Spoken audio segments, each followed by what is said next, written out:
corrupt.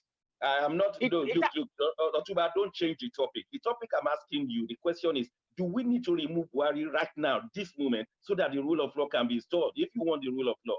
That's the question. To remove Buhari, you and I and people who are advising Buhari, we have to work on that. We cannot, okay, Thank you. Let me go to Godson. Godson, you had the situation. Is Buhari available to run this government or not? He should just be removed today because nobody appears to be ruling that nation. Yeah, thank you, Doctor. The truth is that the likes of Otuba will not say it openly like this and tell the truth. Like the women are coming up and pointing fingers and saying the truth and challenging the authority. We need men like Otuba to point fingers and challenge the authority and let us know that they know what they are saying. You don't say change the rule of law when the person who is sitting on top of the rule of law is still depressing and oppressing and depressing the rule of law. And then you come here and say, do you change the rule of law like that? Come up and tell us that Buhari is part of the suppression and oppression and the degradation of our rule of law. Today we have the weakest link of all our organs of government in function. We have the weakest links of all our institutional structures functioning that are supposed to be functioning for the goodwill of the people under this administration in 6 years. It's important that we say the truth.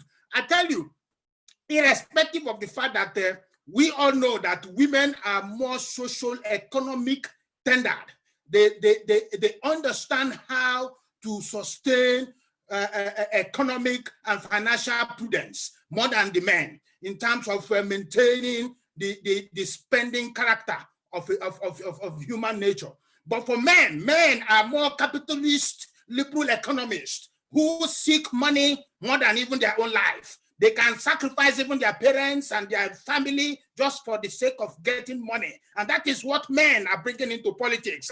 They sacrifice their life and their family. Some people go and give one leg of their own body. Some politicians give one hand. Some people give one eye. There are so many sacrifices men pay in order to become financially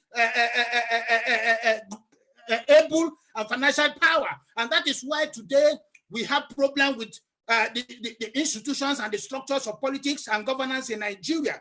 We could have the lives of women today who can stand and point fingers and challenge the authority and become an influential personality in Nigeria and lead the liberation of women politics in Nigeria. Just like we have the former Liberian president, I can't remember her name now, and the former Johnson Sirleaf, and the likes of President Banda of Malawi, women who came out and point fingers and challenge the authorities and made the people to believe in them, and people begin to see them as an instrument of change.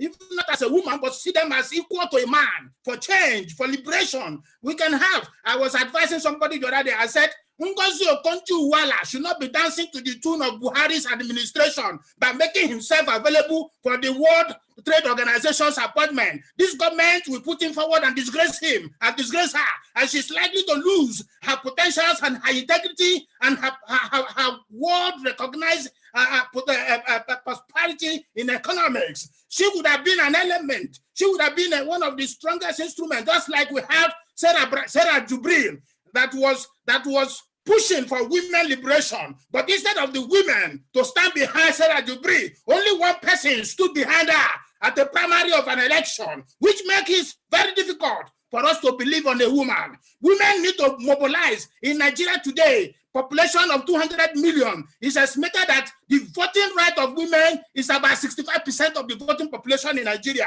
A woman should mobilize this 65% voting population that will make sure that they identify a woman.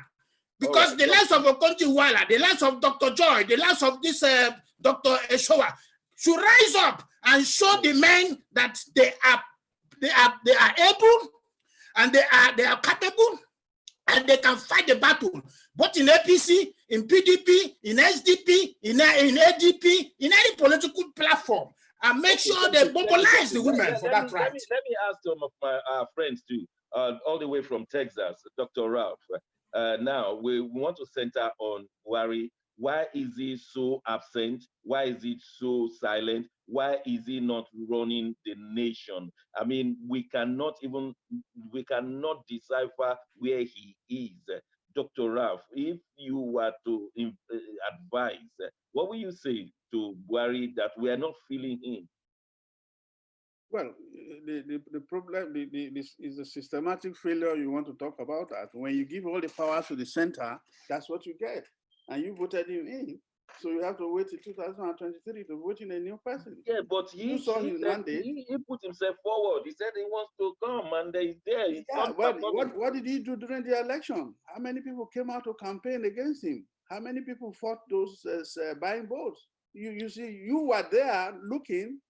You didn't come out. You didn't campaign against him. Now he won the election. Then you have to wait for 2023. No,